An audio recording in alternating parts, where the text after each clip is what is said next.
Hey, hello. Balik lagi di channel Spoiler Moon dan kita akan lanjutkan lagi kisah hidup Tuan Muda Yun.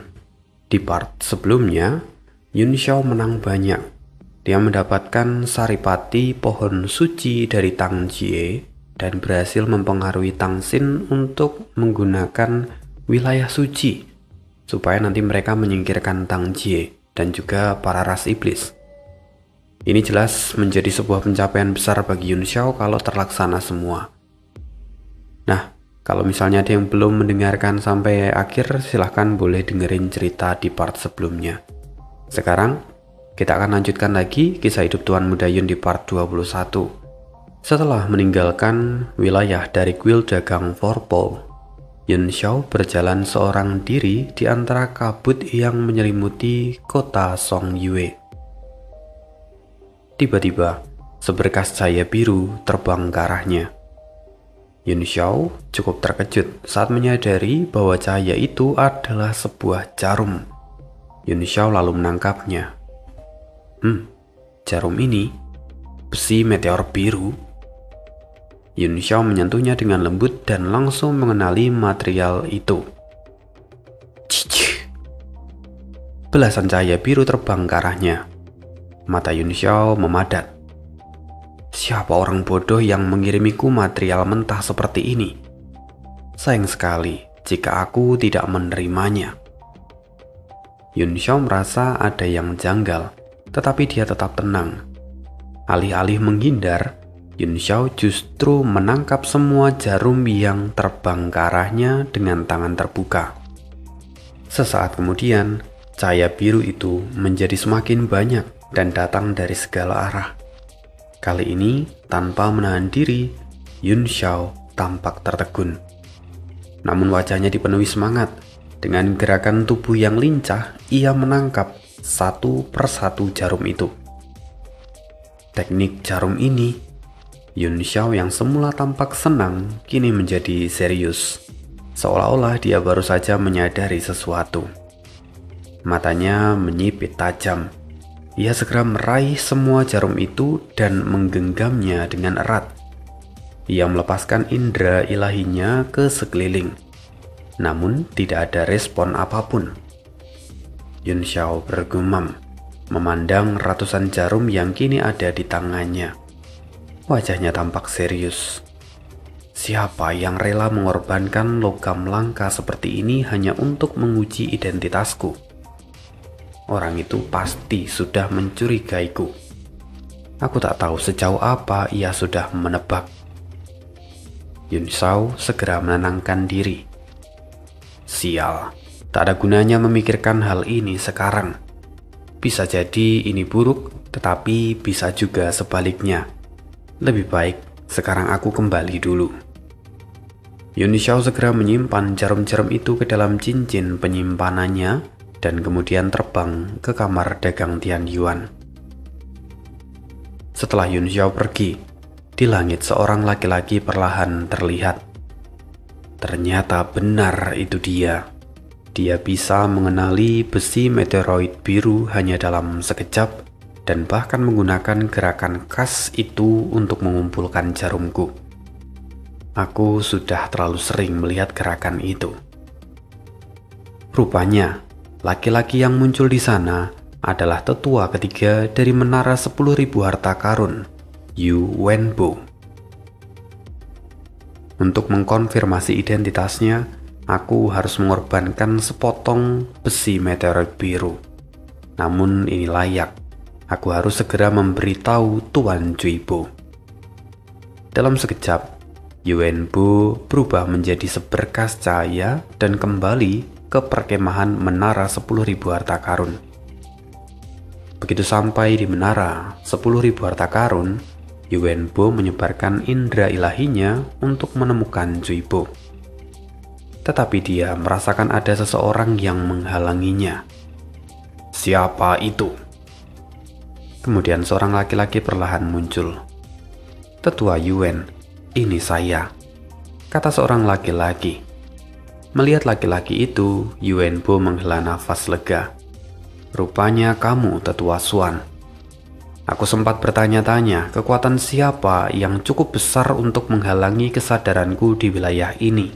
Di sana terlihat Suan Yuntang, salah satu dari petinggi keamanan menara 10.000 harta karun. Saya bertugas menjaga keamanan dari perkemahan ini. Karena itu, saya menutup penuh kekuatan luar. Kapan Anda tiba di kota Songyue? Apakah ada perintah baru dari Master Menara? Tanya Suan Yuntang. Yuanbo menggelengkan kepala dan berkata, kalau Master Menara mengirimkan perintah, aku tidak perlu datang kemari. Aku telah berada di kota ini untuk beberapa waktu dan aku menemukan sesuatu yang penting. Aku harus segera menyampaikan hal ini pada Tuan Juibo. Masalah ini cukup serius untuk mempengaruhi kepentingan seluruh menara 10.000 harta karun ke depannya. Mendengar itu, Suan Yuntang terkejut. Oh, sesuatu yang bahkan sampai membuat tetua Yuanbo datang secara pribadi. Ini pasti bukan masalah sepele. Yuanbo tampak berpikir sejenak. Dia memikirkan latar belakang Suan Yuntang. Dia adalah orang yang bisa dipercaya. Maka Yuanbo berkata, Tetua Suan, apakah kamu masih mengingat nama Gu Feiyang? Mendengar itu, Suan Yuntang mengerutkan kening. Tentu, dia martial Sovragen yang disebut Von Kuiser. Dia telah tiada beberapa tahun yang lalu, namun namanya sulit dilupakan. Apakah Tetua Yuan menemukan sesuatu tentang orang itu? Benar, kata Yuanbo. Tatapannya menjadi tajam. Dia berkata dengan sangat jelas, Gu Feiyang belum mati. Orang yang membantu Ding Ling Er di kamar dagang Tian Yuan adalah Gu Feiyang. Entah dia reinkarnasi atau semacam transmigrasi. Yang jelas, dia kini dikenal dengan nama Li Yunxiao. Apa? Tubuh Suan Yuntang gemetar. Masalah ini terlalu besar. Apakah Tetua Yuan memiliki bukti yang kuat? Ya, aku sangat yakin. Aku dan Gu Feiyang adalah teman lama. Tak mungkin aku keliru. Hal ini terlalu penting. Aku tidak berani mengambil keputusan sepihak. Maka aku berniat melaporkan masalah ini pada Tuan Juibo sebelum mengambil tindakan. Sorot mata Suan Yuntang menjadi rumit. Perasaannya bergejolak, namun ia berusaha menenangkan diri. Siapa saja yang mengetahui masalah ini? Yuanbo merenung sejenak, kemudian menjawab. Kedua murid Gu Feiyang, Mu Xiaochuan dan Shao Huang Haolian. Mereka kini bersama dengan Li Yunxiao dan mereka pasti sudah tahu. Hanya saja, aku tidak tahu apakah Ding Ling Er juga mengetahui masalah ini atau tidak. Selain mereka, sepertinya belum ada orang lain yang menyadari ini. Suan Yuntang menarik nafas dalam-dalam.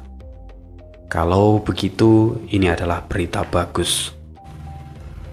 Yuanbo merasa janggal. Bagus? Apa yang bagus? Suan Yuntang menghela nafas panjang sebelum kemudian menjawab. Tuan Wakil Master Menara, Juibo. Beliau mengalami penyimpangan aliran Qi saat sedang berkultivasi di dalam pengasingan. Saat ini inti bela dirinya runtuh dan kini dia lumpuh sepenuhnya. Apa? Tubuh Yuanbo bergetar hebat. Dia sangat terkejut. Pada tingkat kultivasi mereka, meskipun kemajuan mereka semakin mengecil, namun pondasi dari teknik mereka justru semakin dalam dan kokoh.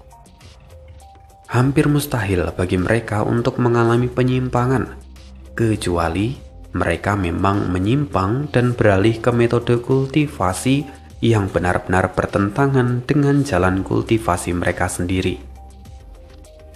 Apakah saya akan berbohong padamu?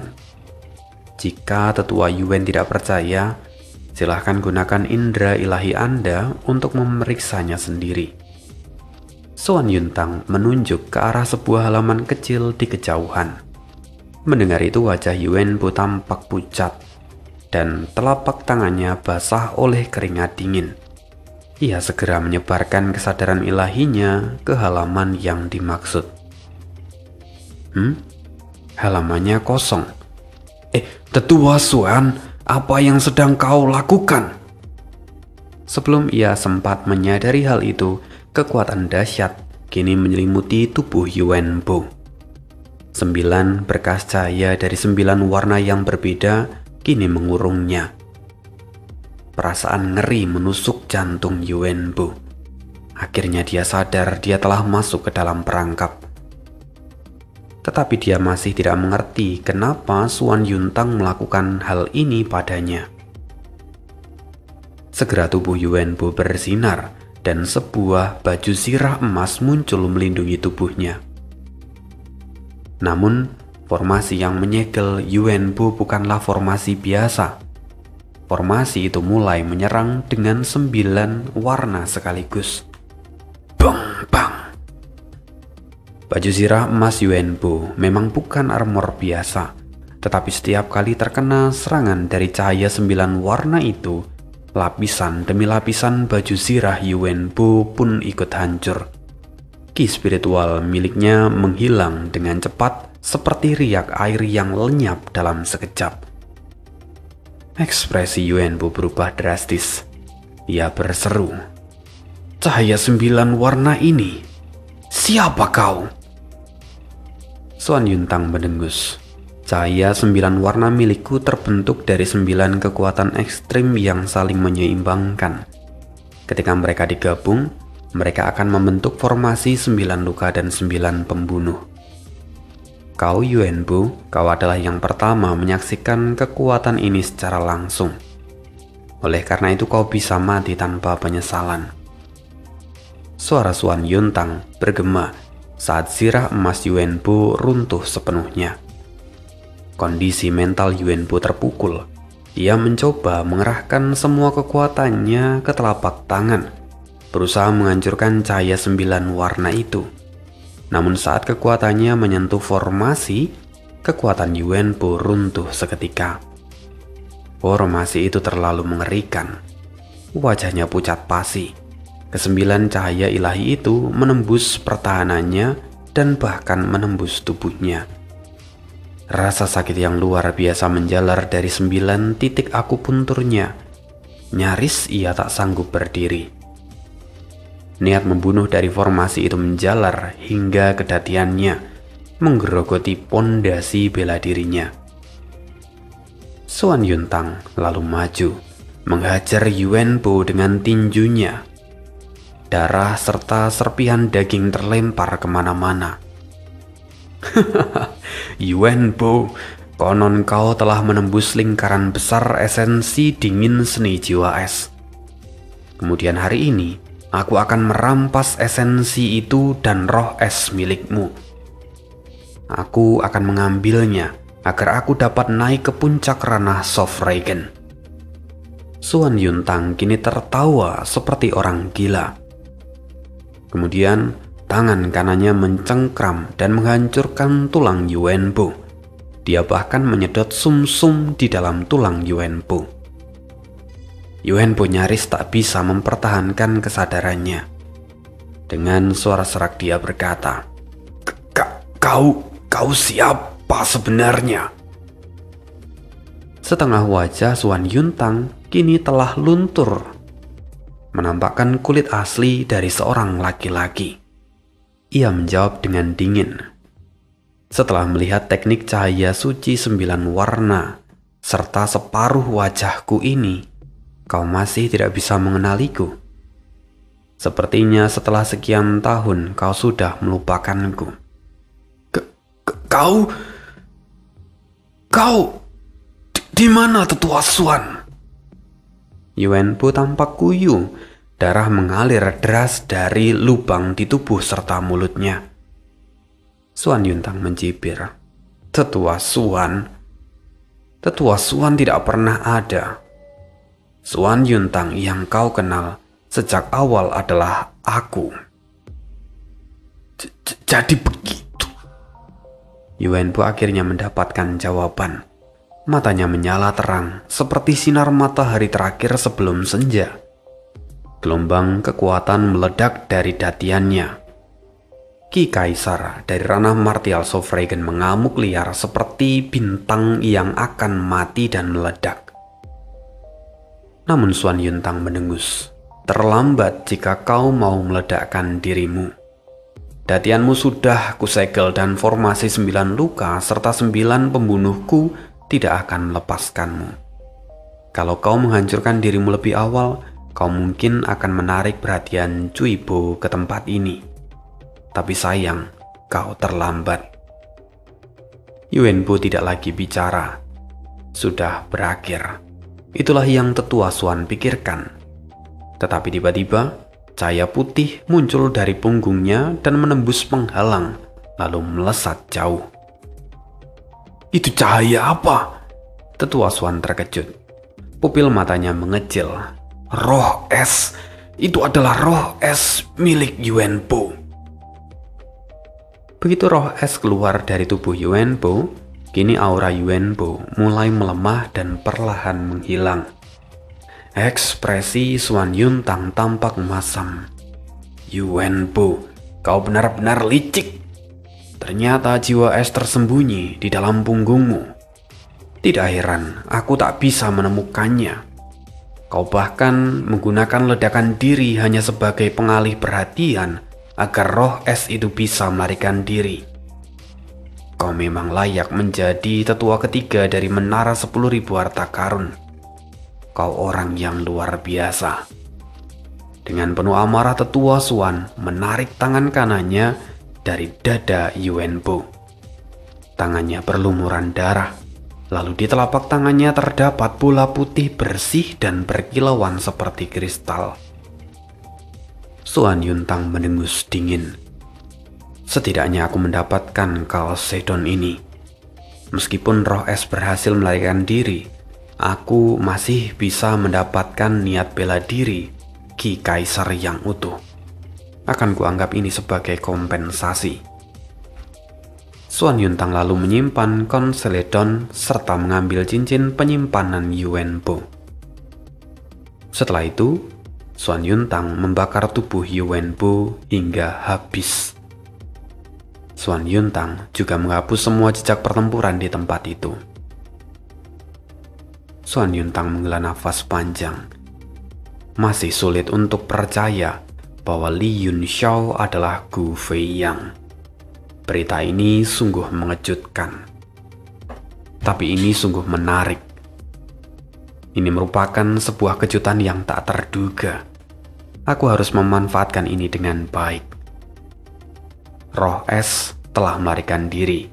Cepat atau lambat dia pasti akan menimbulkan masalah. Aku harus mengumpulkan manfaat sebanyak mungkin. Perlahan Yuan Bu menghilang dari halaman itu. Sementara itu, di sisi lain, setibanya Yun Xiao di markas kamar dagang Tian Yuan, dia langsung memanggil kedua muridnya serta Ding Ling Er dan Yun Sang. Shao Huang Haolian segera bertanya, "Tuan, bagaimana hasilnya?" "Semuanya berjalan lancar," jawab Yun Xiao sambil tersenyum. "Aku sudah mendapatkan semua informasi yang kubutuhkan. Para iblis itu memang sudah banyak memulihkan diri, tetapi mereka masih dalam kendali. Yang membuatku khawatir saat ini adalah formasi lingkaran yang mereka miliki. Aku sudah lama menekuni dunia alkemis, tapi aku belum pernah melihat sesuatu semacam ini." Mendengar itu mereka semua tampak bingung. Yun Xiao tampak menghela nafas dan berkata, "Oke, mari lupakan mereka. Lagi pula wilayah suci akan segera turun tangan. Tang Jie dan Sang tidak akan bergerak dengan bebas lagi. Hanya saja, sepertinya identitasku telah terbongkar."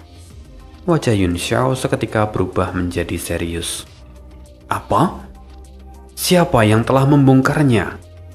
Mereka semua terkejut dan bertanya-tanya dengan panik. Yun Xiao menjawab, "Aku pun tidak tahu. Ia lalu menceritakan peristiwa serangan jarum besi meteorit biru yang ia alami di jalan. Mendengar semua itu, Mo Xiaochuan lalu bertanya, "Tampaknya orang itu sangat mengenal Anda. Dia bahkan menggunakan metode luar biasa untuk membuktikan kecurigaannya. Apakah Tuan Muda Yun punya dugaan siapa orang itu?"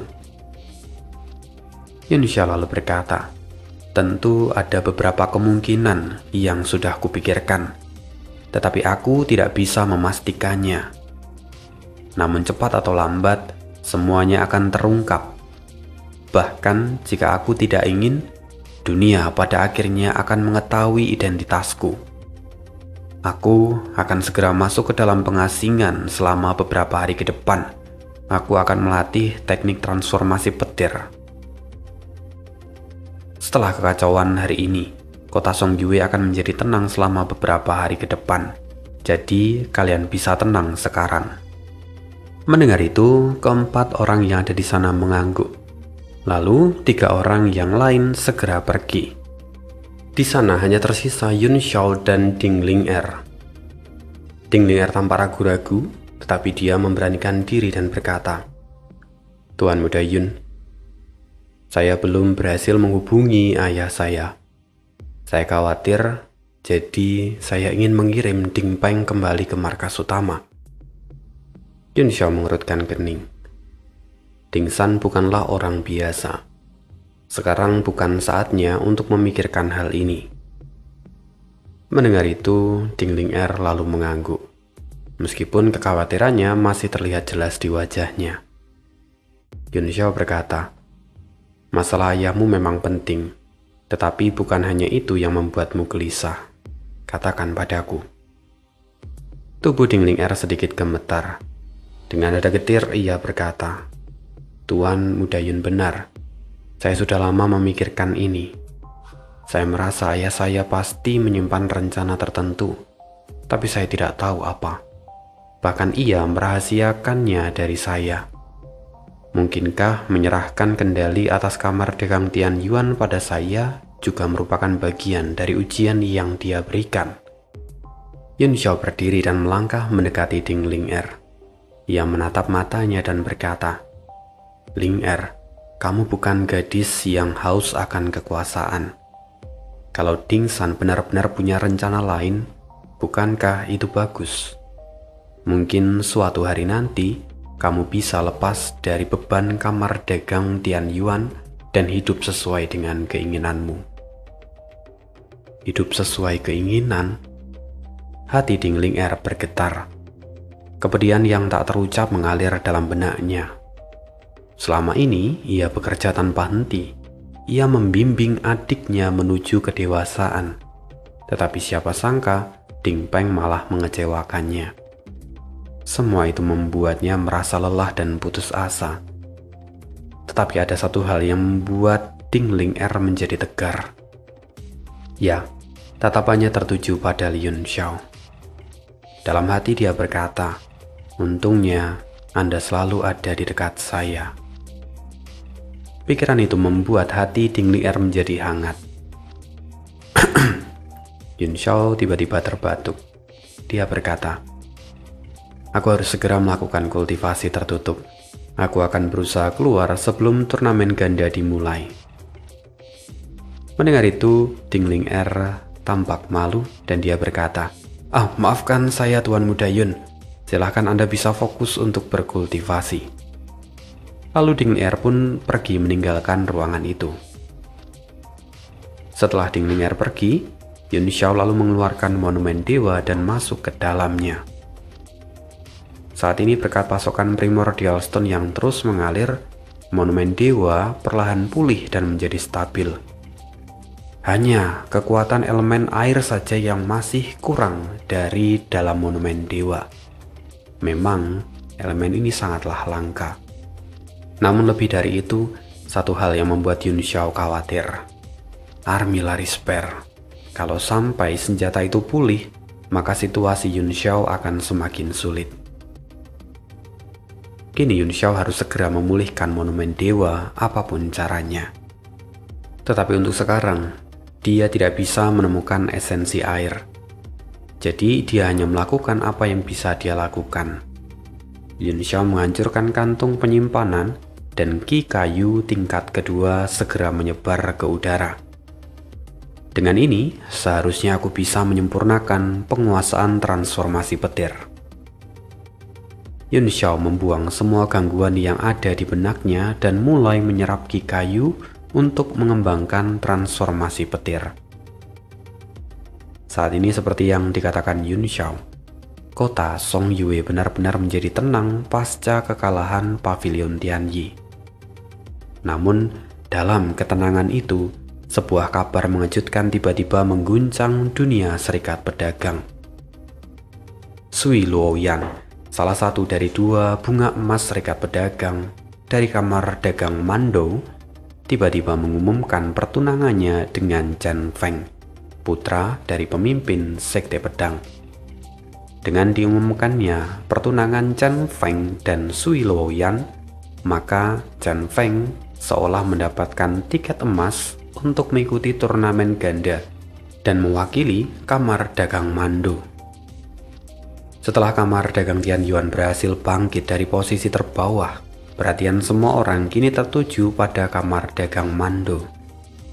Tak ada yang menyangka peristiwa besar seperti ini akan terjadi. Semua pihak berebut masuk ke dalam 7 posisi utama dari serikat pedagang. Kompetisinya sangat ketat. Kini semua orang tahu bahwa kamar dagang Mando akan bertaruh habis-habisan. Meski harus beraliansi dengan kekuatan besar seperti Sekte Pedang, tampaknya kamar dagang Mando benar-benar tidak punya pilihan lain. Kalau mereka sampai tersingkir dari serikat pedagang, maka akibat yang harus mereka tanggung jauh lebih fatal. Sementara itu, kamar dagang Thunderwing kini menjadi yang terlemah di antara 7 serikat pedagang. Tetapi anehnya mereka justru terlihat tenang. Mereka seperti tidak tertarik dengan keributan di kota Song Yue. Hal ini justru membuat banyak pihak sulit menebak niat dari mereka. Tidak lama setelah itu, informasi berikutnya menyebar seperti api, termasuk kamar dagang Mando yang benar-benar mengumumkan keikutsertaan Chen Feng dalam turnamen ganda serikat pedagang. Semua orang seperti bisa menebak hasil akhir dari turnamen ini. Kemenangan Chen Feng itu mutlak bagi mereka. Tidak ada keraguan sedikit pun. Namun kita akan lihat dari perspektif lain. Saat ini di menara 10.000 harta karun, Cuibo mengumpulkan para petinggi setelah memperoleh kabar dari para informan yang terpercaya. Ia menunjukkan semua dokumen yang ia dapatkan dan berkata, "Apa pendapat kalian mengenai situasi ini?" Sikap kamar dagang Mando jelas melanggar aturan tidak tertulis di serikat pedagang. Ini sikap yang buruk. Kalau hal ini terus dibiarkan, kamar dagang lain akan mengikuti jejak mereka, dan kekuatan luar akan mulai menyusup ke dalam. Kalau Sekte Pedang berhasil menguasai kamar dagang Mando, serikat kita bisa berada dalam bahaya besar, kata seorang tetua. Suan Sen bukanlah orang yang bodoh. Ia pasti tahu resiko dari perjanjian pernikahan ini. Kamar dagang Mando pasti akan dikendalikan. Mungkinkah mereka sudah menyusun perjanjian rahasia di balik layar? Kata tetua lain menimpali. Hah, perjanjian macam apa? Semua kesepakatan tanpa kekuatan hanyalah selembar kertas kosong. Selama Chen Feng menikahi Sui Luoyan, maka kendali atas kamar dagang Mando akan lepas dari tangan Suan Sen. Kecuali jika Suan Sen punya cara untuk mengendalikan Sekte Pedang. Tapi jelas itu mustahil. Terjadi perdebatan di sana. Sementara itu, Cuibo hanya menyimak. Setelah beberapa waktu, ia menoleh dan bertanya pada para tokoh utama. Tetua Di, Tetua Ren, dan Fei Yu, bagaimana pendapat kalian? Di Seng Hua menjawab dengan dingin. Kamar dagang Mando sedang menggali kuburan mereka sendiri. Bahkan jika Sekte Pedang ikut campur dalam urusan ini, Menara 10.000 harta karun kita tetap akan menjadi pemimpin dari Serikat Pedagang. Mereka tetap harus tunduk di bawah kita. Mungkin ini justru menjadi kesempatan bagiku untuk menaklukkan Sekte Pedang. Seketika semua orang yang ada di sana menjadi pening. Mereka semua tahu tabiat dari Di Seng Hua. Cui Bu pun kehabisan kata-kata. Ia tahu bahwa meskipun Di Seng Hua itu kuat, namun pola pikirnya terlalu eksentrik. Ia segera beralih dan bertanya, Fei Yu, menurutmu sendiri bagaimana? Fei Yu bergumam, langkah yang diambil kamar dagang Mando sebenarnya sangat beresiko. Oh, lanjutkan. Mata Cui Bu tampak bersinar. Jangan lupa syarat yang mereka ajukan. Harus meraih peringkat pertama dalam 2 pertemuan. Untuk mencapai hal itu, setidaknya harus menjadi juara dalam 1 duel dan 1 lagi meraih hasil yang luar biasa dari duel yang lain. Bahkan untuk Sekte Pedang, itu adalah tantangan yang sangat sulit. Oh, pengamatan yang bagus. Dengan hadirnya dirimu, salah satu dari 4 keajaiban utara, paling tidak kamar dagang Mando tidak punya harapan untuk menang dalam kompetisi bela diri. Meski mereka tak berhasil menjadi juara, mereka masih bisa memperoleh hasil yang layak. Sekte Pedang mungkin saja dimanfaatkan oleh Su Wansen kali ini, membantu kamar dagang Mando mendapatkan status anggota tetap, kata Cui Po. Ren Guangpin terkejut. Lantas, kandidat untuk buku teknik adalah Cui Yan. Apakah dia juga sudah ada di kota Song Yue? Tidak heran kalau wakil kepala menara menyembunyikannya. Saya yakin posisi puncak akan aman. Cui Po tertawa. Jangan terlalu menyanjung anak itu, tetua. Justru aku membawanya ke sini agar dia melihat dengan mata kepalanya sendiri bakat-bakat muda yang ada di dalam Serikat Pedagang. Aku ingin dia sadar bahwa langit selalu lebih tinggi dan di atas langit masih ada langit. Ren Guangjun tertawa terbahak-bahak. Wakil kepala menara, Anda tidak serius dengan kata-kata itu. Saya yakin tujuan Anda sebenarnya adalah memberi pelajaran pada anak-anak sombong Serikat Pedagang. Anda ingin memperlihatkan bahwa akan selalu ada yang lebih kuat dari mereka. Cui Po hanya tersenyum dan tidak membantah. Jelas ia percaya pada kekuatan putranya. Li Fei Yu pun tersenyum karir. Dia berkata, dengan keberadaan saudara Cui Yuan, setidaknya saya bisa lebih tenang. Karena saya bahkan tidak yakin untuk menjuarai kompetisi kali ini. Cui Po terkejut. Nada suaranya jelas tidak senang. Kenapa kamu bicara seperti itu, Fei Yu? Apa kau tidak punya rasa percaya diri untuk menghadapi Chen Feng? Jangan lupa, kau adalah salah satu dari 4 keajaiban utara, sedangkan dia tidak. Li Fei Yu menggelengkan kepala. Saya tidak berani meremehkan kekuatan Chen Feng, tetapi bukan dia yang membuat saya khawatir. Bagaimanapun, perwakilan dari kamar dagang Tian Yuan kali ini bukanlah sosok yang bisa diabaikan. Li Fei Yu mengangguk. Iya, dia terlalu kuat. Apa yang dia tunjukkan sebelumnya hanyalah sebagian kecil dari kemampuannya. Bahkan teknik teleportasinya mungkin hanya salah satu kartu as yang ia miliki. Usianya masih muda, tetapi kemampuannya mengerikan. Li Fei Yu kembali teringat kejadian di kota sebelumnya. Fei Yu, jangan meremehkan dirimu sendiri. Kamu adalah Panji Menara 10.000 harta karun dan tokoh nomor 1 di generasi muda. Satu-satunya yang dapat menghentikan Sekte Pedang hanyalah kamu. Bukan hanya Serikat Pedagang yang berpandangan demikian. Bahkan Sekte Pedang pun juga berpikiran seperti itu. Ucapan itu tentu membuat hati Fei Yu bergetar. Ia mengangguk dan menatap. Tetua jangan khawatir, saya akan berusaha sekuat tenaga. saya tidak akan mempermalukan nama menara 10.000 harta karun. Cuipo mengangguk. Kalau begitu lakukan yang terbaik. Meski nanti sesuatu yang tidak terduga terjadi, kamu harus tetap menjaga hatimu tetap bersih. Jangan terlalu membebani dirimu sendiri.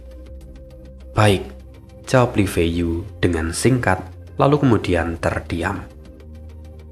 Mereka lalu melanjutkan perbincangan mereka untuk beberapa saat, sampai Ren Guangxin bertanya, "Di mana Tetua Xuan?" Ia dikenal sangat tajam dalam membaca situasi. Mungkin ia punya pandangan menarik mengenai hal ini. "Tetua Xuan," gumam Cuipo. Dia mengerutkan kening lalu berkata lagi. Tetua Xuan tiba-tiba mengatakan kalau beliau melakukan kultivasi tertutup. Sepertinya beliau sedang berada di ambang terobosan besar. "Oh, kalau begitu selamat," kata Ren Guangxin dengan nada iri. Pada tingkatan kekuatan mereka, setiap terobosan itu akan sangat sulit. Setiap peluang amat berharga.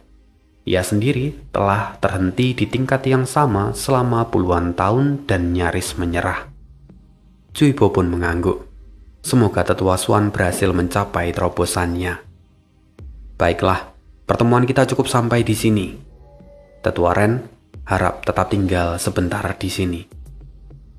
Setelah semua orang pergi, Cuipo kemudian mendekat dan berkata, "Tetua Ren, saya menyerahkan bimbingan kultivasi Feiyu sepenuhnya padamu. Tolong gunakan semua kartu truf yang Anda punya. Pastikan Feiyu merebut posisi pertama." Wakil Kepala Menara, "Apakah Anda tidak percaya pada Feiyu?" tanya Ren Guangxin yang tampak bingung. Mata Cuipo memancarkan cahaya dingin. "Bukan aku yang kurang percaya diri, tetapi Feiyu. Pernahkah Anda melihat Feiyu setidak yakin itu sebelumnya?" Semua ini terjadi karena Li Yunxiao, lawan yang bahkan belum ia hadapi, tetapi sudah mengguncang mentalnya. Li Yunxiao, anak itu jelas bukan orang biasa. Mendengar itu Ren Guangxin mengangguk. "Saya setuju, Li Yunxiao memang luar biasa. Saat menghadapi Liang Yuyi, dia bahkan belum mengeluarkan kekuatan penuhnya. Tak seorang pun tahu sejauh apa kekuatan aslinya. Dia jelas akan menjadi lawan yang tangguh bagi Li Feiyu. Saya mengerti, saya pasti akan melatihnya sebaik mungkin." "Bagus," Cuipo mengangguk mantap. Dia berkata lagi, "Feiyu adalah salah satu dari 4 keajaiban utara, dan dia adalah simbol dari menara 10.000 harta karun. Kita tidak boleh membiarkan Panji ini sampai runtuh." Kedua orang itu sepakat. Dan sekian kisah hidup Tuan Muda Yun hari ini. Kita akan sambung lagi kisah hidup Tuan Muda Yun di part berikutnya. Terima kasih untuk semua dukungan rekan-rekan. Kita sambung lagi di part berikutnya. Bye.